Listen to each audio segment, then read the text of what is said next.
Hello guys, welcome back with me. Don't forget to like, comment, share, and subscribe. Hosting maritime authorities. It's like any other industry, seamen are at risk for suffering work-related injuries anytime they are on the clock. The court recognize this and are continually working to protect injured seamen through general maritime law. Maritime law gives workers who have been injured offshore or in the maritime industry the chance to claim necessary compensation for any suffering of medical complications. The following acts are foundational to maritime law: Jones Act, Death on the High Seas Act, Limitation of Liability Act, Longshoremen and Harbour Workers Compensation Act. General maritime law is the basis of all injuries sustained by seamen. It is important to have a comprehensive understanding of the general law before delving into the subsequent acts. Sometimes I will think about the level of stress that I had going through this whole thing, and I think about Arnold and Akin taking on the stress for me. They picked it up and they ran with it. They have allowed me to close the chapter and feel good about it and move forward without looking back with regrets. I feel great. History of Admiralty and Maritime Law. Maritime law, also referred to as Admiralty law, is nearly as old as the shipping industry itself and governs most accidents that occur on navigable waters. The law roots can be traced back to the unwritten customs of nautical behavior of the Egyptians and Greeks. However, the earliest formal code was established around 900 BC on the Greek island of Rhodes. Original maritime laws and codes stemmed from ancient customs and rules of the shipping. For example, the doctrine of general average, the concept that all sea cargo stakeholders, owner, shipper, etc., evenly share any damage or losses that may occur as a result of voluntary sacrifice of part of the vessel or cargo to save the whole can be traced back to the early shipping customs of the Rhodians. The concept of separate legal authority regulating maritime issues was brought to the West by Eleanor of Aquitaine, who learned of the concept when she accompanied her first husband, King Louis VII of France, to the Mediterranean on the Second Crusade. The term Admiralty law came from the British Admiralty Courts, who presided over maritime matters separately from England's common law courts, as the US judicial system is based on the British system. Amended Admiralty laws were gradually incorporated into our legal system soon after the Constitution was ratified.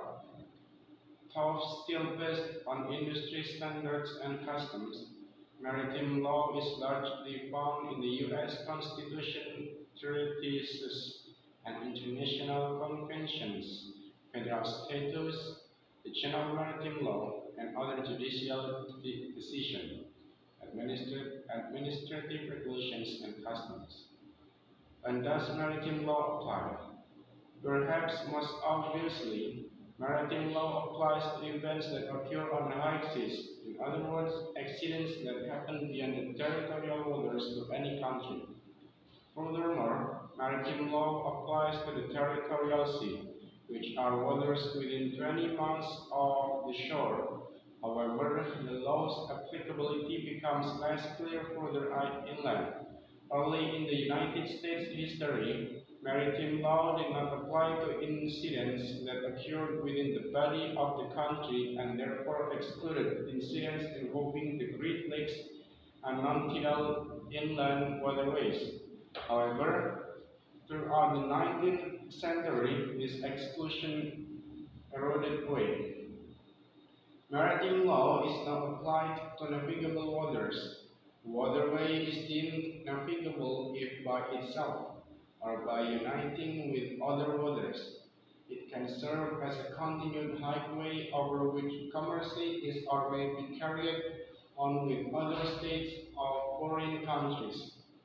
Consequently, the body of water is completely landlocked within a single state, then it is not navigable for purposes of administrative jurisdiction. However, body of water doesn't need to flow between states to be deemed navigable. A body of water may be deemed navigable if it is a link in a chain of body of water that can be used to service interstate commerce. Ultimately, the test is that the commerce of one state must be capable of being carried into another state or a foreign country. When this test has been passed, it is likely that maritime law will be applicable, even if it is recreational vessel. Incidents that require Texas Maritime Accidents Attorney. Houston Maritime Injury Attorneys access to help injured seamen or dock workers get the compensation they need to recover from serious injuries and afford long-term medical costs that occur offshore. That includes any accidents that occur on navigable waters, river and ocean, and in harbors or docks. Our maritime lawyers have represented clients who have injured in jack-up rig accidents, egg accidents, falls overboard, dredge accidents, shipyard accidents, tugboat and barge accidents, commercial fishing accidents, cargo ship accidents, oil platform accidents, cruise ship accidents. One notable aspect of maritime accidents is that they often devastating.